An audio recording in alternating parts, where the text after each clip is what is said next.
Hello everyone, আসসালামু আলাইকুম। Welcome back to the another episode. And আজকের এপিসোডে আমরা দেখব how to improve your writing skill, যে আপনার রাইটিং স্কিলটাকে কীভাবে আপনি ইমপ্রুভ করতে পারেন ডে বাই ডে। অ্যান্ড আমরা কিছু স্টেপ দেখব, সেই স্টেপগুলো যদি আপনি ফলো করেন, সো আমি আশা করতেছি যে আপনার রাইটিং স্কিল ইনশাল্লাহ ডে বাই ডে গ্রো হবে অ্যান্ড ডে বাই ডে ভালো আপনি লিখতে পারবেন।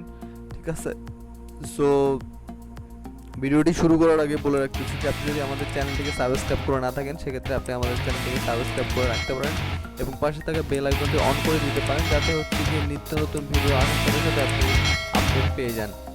সো যাই হোক, আমি ভিডিও শুরু করি। অ্যান্ড যেটা হচ্ছে যে আমরা কিছু আজকে টপিকস দেখব, যে টপিকসগুলো আমরা কাভার করব আজকে। অ্যান্ড প্রথমে হচ্ছে কি যে টপিকসটা আমরা কাভার করব সেটা আমরা দেখে নেই। সেটা হচ্ছে make sure you are clear on the concept you are writing about. যে আপনি যে বিষয়টা নিয়ে লিখতে চান, যে বিষয়টা নিয়ে আপনি কনসেপ্টটা নিচ্ছেন, সেই বিষয়টা সম্পর্কে আপনার ক্লিয়ার কনসেপ্ট থাকতে হবে, ক্লিয়ার আইডিয়া থাকতে হবে। সো এই বিষয়টা যদি আপনার ক্লিয়ার আইডিয়া থাকে, ক্লিয়ার কনসেপ্টটা যদি আপনার ক্লিয়ার থাকে, তাহলে হচ্ছে কি আপনি ওই টপিকসটাতে ভালো করে লিখতে পারবেন। সো আমি আগের লেসনটি তো দেখিয়েছিলাম যে কীভাবে একটি কনসেপ্ট ঠিক করতে হয়, কীভাবে একটি টাইটেল দেখতে হয়, সেই টাইটেল থেকে কীভাবে আপনার ডিসক্রাইব করতে হয়, রিসার্চ করতে হয়, রিসার্চ করে কীভাবে একটি কনসেপ্ট নেওয়া যায়। সো সেটা এখানে আবার বলা হয়েছে যে make sure you are clear on the concept you are writing about. যে আপনি যে বিষয়টা নিয়ে লিখতেছেন সেই বিষয়টা সম্পর্কে ক্লিয়ার একটা কনসেপ্ট আপনাকে নিতে হবে, তারপরে আপনাকে রাইটিংয়ের দিকে মুভ করতে হবে। অ্যান্ড সেকেন্ড যে স্টেপটা আমরা দেখব, brush up on your basic principles of writing, grammar and spelling. এখানে যেটা বলা হচ্ছে রাইটিং, গ্রামার অ্যান্ড স্পেলিং, যে এই তিনটে জিনিস আপনাকে ব্রাশ আপ করে নিতে হবে।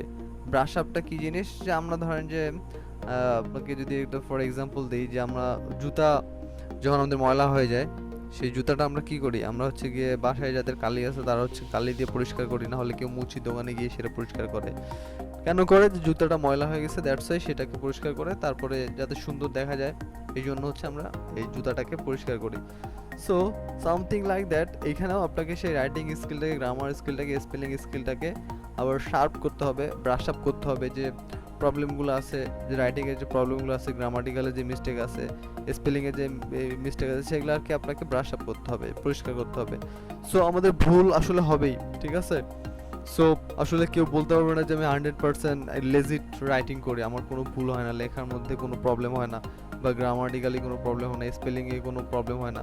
লেখাতে ভুল থাকবেই, মিস্টেক হইতেই পারে, ঠিক আছে। So it's not a big deal যে আপনার লেখাটাতে ভুল হয়েছে এই জন্য আপনি মানে আপনার হচ্ছে গিয়ে ভাবতেছেন যে না, এটা আমি হয়তো বা ঠিকঠাক মতো হচ্ছে না রাইটিংটা। সো এটা হবে, ভুল আপনি করতে থাকেন, ভুল আপনি করতে থাকেন, ভুল করতেই থাকেন। ভুল করতে করতে এক সময় গিয়ে আপনি রিয়েলাইজ করবেন যে আমার এই ভুলটা হয়তো বার করার ঠিক হচ্ছে না, তখন আপনি সেটা থেকে বের হয়ে অটোমেটিকলি ভাবে চলে আসতে পারবেন, ঠিক আছে। সো ফার্স্ট অফ অল আপনাদেরকে ভুল করতেই হবে। আপনাদেরকে প্রথমে আপনারা যে সব কিছু জানবেন, সব কিছু বুঝবেন এরকমটা না। প্রথমে আপনাদের যে ভুলগুলো আছে সেই ভুলগুলো আপনারা পয়েন্ট আউট মানে করতে পারবেন না প্রথমে, এটা পরবর্তীতে একটা সময় গিয়ে আপনি তখন পয়েন্ট আউট করতে পারবেন। যতই লিখবেন ততই হচ্ছে ডে বাই ডে আপনার লেখার মধ্যে একটা আর্ট চলে আসবে, লেখার মধ্যে একটা সুইটেবল ভাব চলে আসবে, ঠিক আছে। সো এটা একদিনে হবে না, এটা আপনি যত লিখে যাবেন ডে বাই ডে, এটা আপনার হচ্ছে গ্রো আপ হইতেই থাকবে। সো এই জন্য আর কি বলা হচ্ছে যে brush up your basic principle and writing, grammar and spelling. And then আমরা পরের টপিক্সে চলে যাই, সেটা হচ্ছে write like it's your job and practice regularly. হ্যাঁ, যে এটাকে হচ্ছে কি আপনার জব হিসাবে আপনাকে নিতে হবে। যেমন ধরেন যে আপনি কোনো অফিসে জব করেন 9 to 5, ঠিক আছে, আপনাকে ডেস্কে বসতে হয়, অফিসে যে বস আছে, বসের যে রিকোয়ারমেন্ট আছে সেই রিকোয়ারমেন্টগুলো ফিল আপ করতে হয়। সো সামথিং লাইক দ্যাট আপনার এই কন্টেন্ট রাইটিংটাকে, আর্টিকেল রাইটিংটাকে আপনাকে হচ্ছে গিয়ে জব, আপনি যেরকম ডেস্কে যেরকম রেসপন্সিবিলিটি আপনাকে শো আপ করেন, এখানে হচ্ছে গিয়ে সেই রেসপন্সিবিলিটি আপনাকে শো আপ করতে হবে। অ্যান্ড প্র্যাকটিস করতে হবে রেগুলারলি, ঠিক আছে। প্র্যাকটিসের তো কোনো কি বলবো যে মাফ নাই, এটা করতেই হবে। সো এটাকে মানে নিজের জবের মতো করে আপনি হচ্ছে গিয়ে সেই রকম রেসপন্সিবিলিটি এটাকে আপনি করার চেষ্টা করবেন। অ্যান্ড নেক্সট স্টেপটা বলা হচ্ছে find a partner, ask them to read your article, read your writing and provide feedback. Find a partner, যে আপনার একটা পার্টনার খুঁজেন, ঠিক আছে? যেমন ধরুন যে আপনার কোনো বেস্ট ফ্রেন্ডও হইতে পারে, হ্যাঁ, বা আপনার ফেসবুকও কোনো ফ্রেন্ড হইতে পারে, আপনার কোনো স্কুল ফ্রেন্ডও হইতে পারে। তাকে হচ্ছে কি আপনার যে আর্টিকেলটা আছে সেই আর্টিকেলটা আপনি দিয়ে দেন, ঠিক আছে?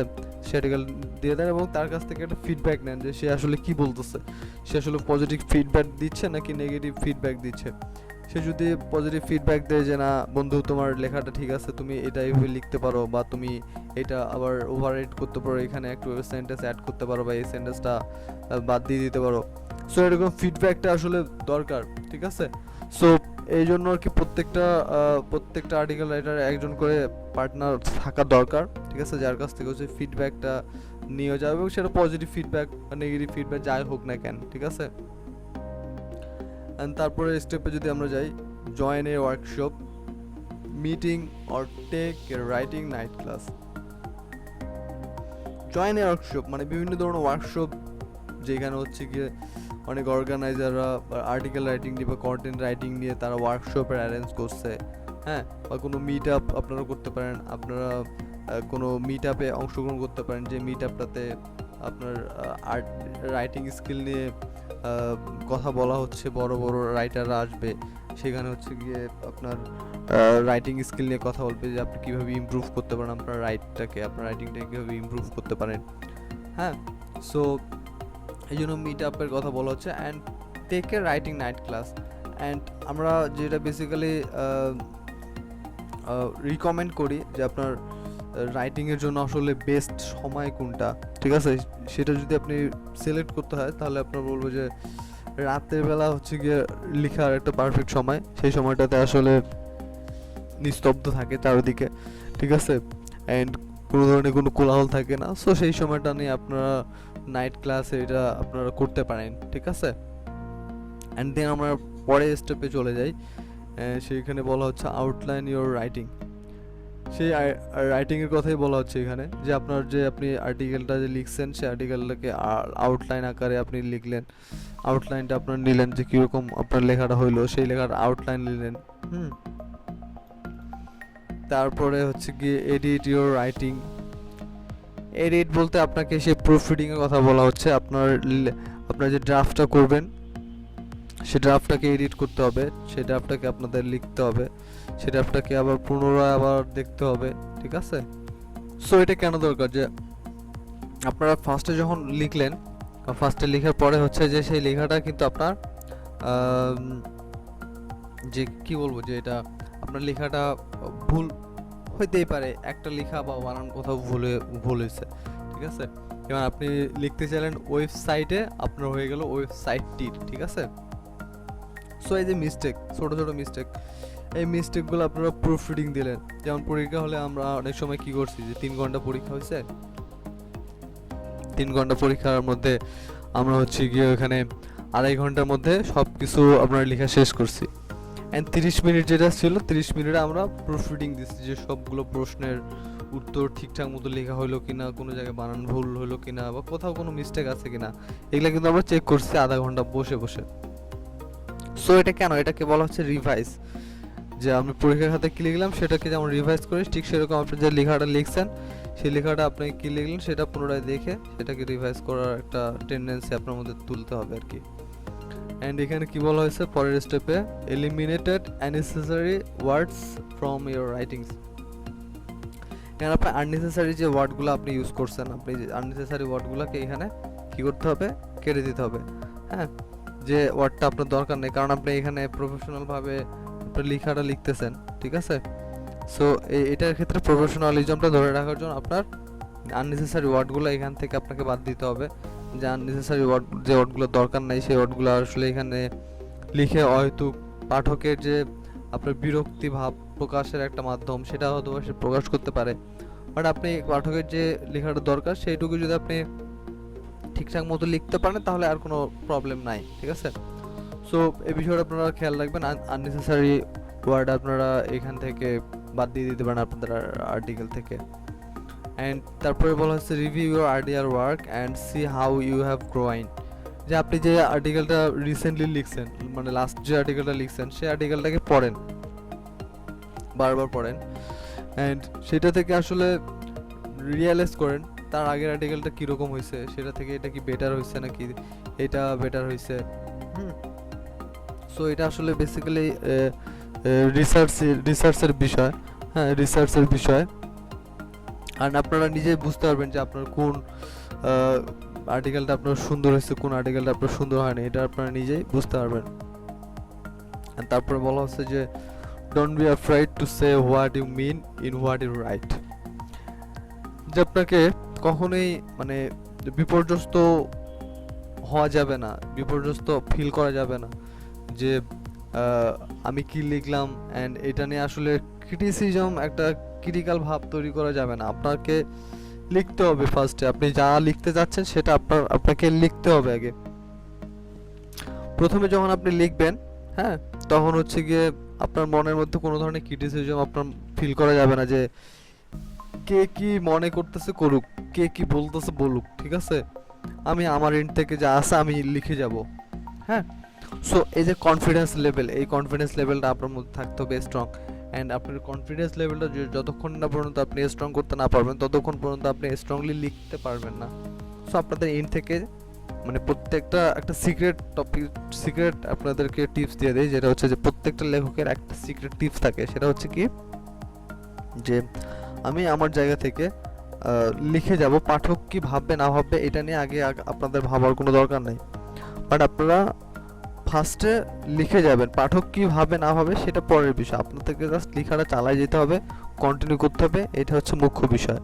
সো আমি একটু সিক্রেট টিপস দিয়ে দিলাম, আপনারা এই টিপসটা ফলো করতে পারেন। অ্যান্ড দেন আমরা চলে যাব হচ্ছে কি don't delay writing, get it now, get it done now. So আমরা অনেক সময় করি কি যে আর্টিকেলটা লিখবো না কি করব না, এরকম একটা মানে সিচুয়েশন আপনাদের মধ্যে থাকে অনেক সময়। অনেকে কাজের অজুহাত দেন যে আমার তো কাজ ছিল এই জন্য লিখতে পারি নাই, এই যে আপনাদের যে অজুহাত, সো এগুলো আসলে অ্যাভয়েড করতে হবে। অ্যান্ড রাইটিংটাকে আসলে এখন করতে যাচ্ছেন, সো এখনই করতে হবে, মানে এরকম একটা আপনাদের টেন্ডেন্সি তৈরি করতে হবে। অ্যান্ড আপনারা যদি এরকম ডিলে করেন, যেমন ধরেন যে আপনারা এখন একটা আর্টিকেল রাইট করতে যাচ্ছেন, কিন্তু আপনারা সেটা হচ্ছে গিয়ে বললেন যে না আমি কালকে করব, ঠিক আছে, কালকে আবার ঘুরে ফিরে এসে বসলেন, কালকে ভাবতেছেন না তারপরের দিন করব। সো কখনোই হচ্ছে কি আজকের কাজ কালকের জন্য ফেলে রাখবেন না, ঠিক আছে, ডোন্ট ডিলে রাইটিং। এটার জন্য আপনাকে মানে কি বলবো যে লেখার ক্ষেত্রে আপনারা যখন যেটা মাথায় আসে আপনারা লিখে রাখবেন, নোট ডাউন করে রাখবেন। দিনে 2 লাইনও আপনি লিখতে পারেন, দিনে 4 লাইনও লিখতে পারেন, 6 লাইনও লিখতে পারেন, একটা লেখার ধাঁচের মধ্যে আপনারা থাকেন, ঠিক আছে। অ্যান্ড রিড রেগুলারলি, এটা তো আমি প্রথম ক্লাসেই বলছি যে রেগুলারলি আপনাদেরকে পড়তে হবে। হ্যাঁ, সো এটা তো ম্যান্ডেটরি বিষয়, রেগুলারলি ব্লগ পড়তে হবে, বিভিন্ন লেখকের বই পড়তে হবে, উপন্যাস পড়তে হবে। গল্পের শুধুমাত্র যে আপনার কন্টেন্ট পড়বে এমন না, যে কোনো টাইপের লেখা হতে পারে, যে কোনো টাইপের ব্লগ হতে পারে, যে কোনো টাইপের আপনার গল্পের বই হতে পারে, উপন্যাস হতে পারে, ইভেন তো কবিতাও হতে পারে। তো প্রত্যেকটা লেখকের লেখা থেকে কোনো না কিছু শেখার একটা ট্রাই করবেন, যে কীভাবে লিখছে ওটা নিজের মধ্যে নিয়ে আসার ট্রাই করবেন। অ্যান্ড তারপর নেক্সট স্টেপে আমরা যদি যাই, ডোন্ট ওভার এক্সপ্লেইন এভরিথিং। সব কিছু নিয়ে আপনার ভাবার দরকার নেই, সব কিছু নিয়ে আপনার পরিকল্পনা করার দরকার নেই। আপনি যদি সব কিছু নিয়ে পরিকল্পনা করতে চান, ইভেন তো আপনি একটা কিছু করতে পারবেন না।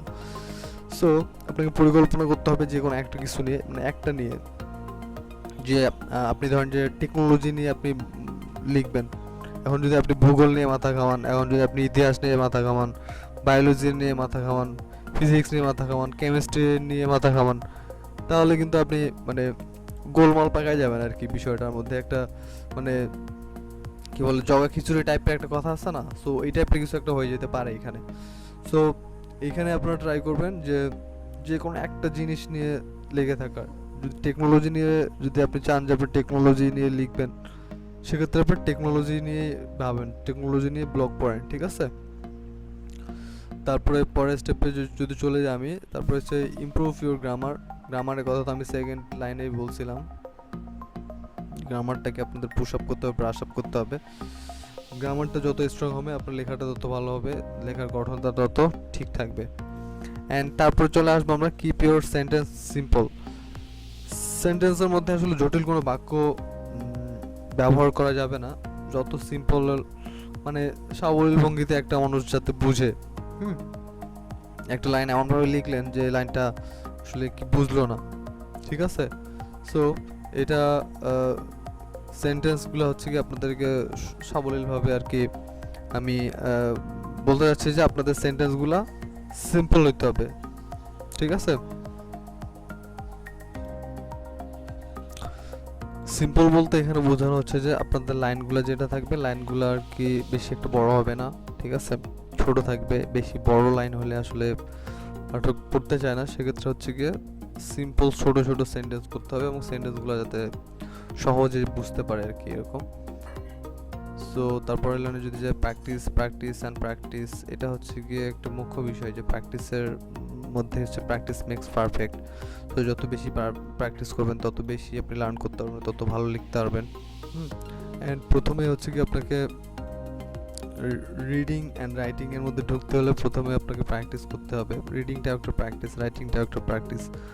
সো পুরো বিষয়টা একটা মানে কি বলবো অনুশীলনমূলক একটা জিনিস, সেই অনুশীলনটাকে আপনাকে করে যেতেই হবে। সো যত বেশি প্র্যাকটিস করবেন আসলে তত ভালো করতে পারবেন, ঠিক আছে। অ্যান্ড প্র্যাকটিস জিনিসটা হচ্ছে কি আপনারা মানে সবসময় যে করতে হবে এমন না, ঠিক আছে, যে সারাদিন কাজ করলেন আপনি যে কোনো একটা ঘন্টা বের করেন, যে 1 ঘন্টা আপনি শুধুমাত্র প্র্যাকটিস করবেন। কি প্র্যাকটিস করবেন? আর্টিকেল রাইটিং প্র্যাকটিস করবেন। আর 1 ঘন্টা বের করে 1 ঘন্টা আপনি করেন বা আধা ঘন্টা বের করলেন, ঠিক আছে, মানে যে যতটুকু পারেন আর কি। আধা ঘন্টা পারলেন বা কেউ যদি পারেন 1 ঘন্টা করতে 1 ঘন্টা করলেন, কেউ যদি 2 ঘন্টা করতে চান সেক্ষেত্রে 2 ঘন্টা করতে পারেন। এটা আপনার it's all up to you, হ্যাঁ, যে আপনি যতক্ষণ টাইম স্পেন্ড করতে চান ততক্ষণ টাইম আপনি স্পেন্ড করতে পারেন, সেটা আপনার উপরে ডিপেন্ড করতেছে, ঠিক আছে। অ্যান্ড তারপরে বলা হচ্ছে জাস্ট ডু ইট, যে আমি উপরে যে বিষয়গুলো আপনাদেরকে বললাম সেই বিষয়গুলো জাস্ট আপনাদেরকে করতে হবে, ঠিক আছে। সো আমি যদি আবার প্রথম থেকে একটু স্কিলগুলোর কথা বলি তাহলে সেটা হচ্ছে make sure your clear on that concept your writing about. And second হচ্ছে যে brush up on your basic principles and writing grammar and spelling. And then write like it's your job and practice regularly. Find a partner, ask them to read writing and provide feedback. Join a workshop, meet up or take writing night class. Outline your writing, edit your writing, eliminate unnecessary words from your writing, review your earlier work and see how you have grown. Don't be afraid to say what you mean in what you write. Don't delay writing, get it done now. Read regularly, done over, explain everything. Improve your grammar, keep your sentence simple. And practice, practice and practice and just do it. So এই হচ্ছে পুরো বিষয়। And এই বিষয়গুলো আপনারা অবলোকন করলে I think যে আপনাদের writing skill day by day আরও ইমপ্রুভ হবে। অ্যান্ড এটার বাইরে আরও অনেক কিছু আছে, সব কিছু আসলে তো দেখানো পসিবল হচ্ছে না, যেহেতু যে ইম্পর্টেন্ট জিনিসগুলো আছে সেই ইম্পর্টেন্ট জিনিসগুলো আসলে আমি নোট ডাউন করলাম অ্যান্ড আপনাদের দেখানোর ট্রাই করলাম। সো আই থিঙ্ক যে আপনাদের এই ভিডিওটা ভালো লাগছে, ঠিক আছে। সো এই ভিডিও নিয়ে যদি কোনো প্রশ্ন থেকে থাকে তাহলে আপনারা হচ্ছে আমাদের প্রাইভেট গ্রুপ আছে, প্রাইভেট গ্রুপে করতে পারেন। অ্যান্ড যদি কোনো ধরনের কোনো প্রবলেম ফেস করেন তাহলে হচ্ছে কি আমাকে 1-to-1 ফেস করতে পারেন। আমার ফেসবুক পেজ আমি লিঙ্ক দিয়ে দেবো ডিসক্রিপশনে, এবং আই বাটনে হচ্ছে কি আমি আমার আগের যে ভিডিওগুলো করেছি সেই ভিডিওগুলো লিঙ্ক দিয়ে দেবো। আপনি যদি আগের ক্লাসগুলো মিস করে থাকেন সেক্ষেত্রে আপনি আই বাটনে ক্লিক করলে আগের ভিডিওর লিঙ্কগুলো পেয়ে যাচ্ছেন।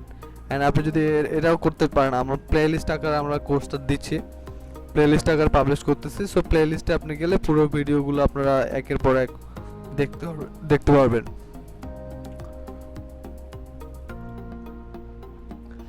সো আজকের ভিডিওটা এই পর্যন্ত থাকতেছে, পরবর্তী কোনো ভিডিওতে আবার দেখা হয়ে যেতে পারে। সে পর্যন্ত সবাই ভালো থাকবেন, সুস্থ থাকবেন, আল্লাহ হাফেজ।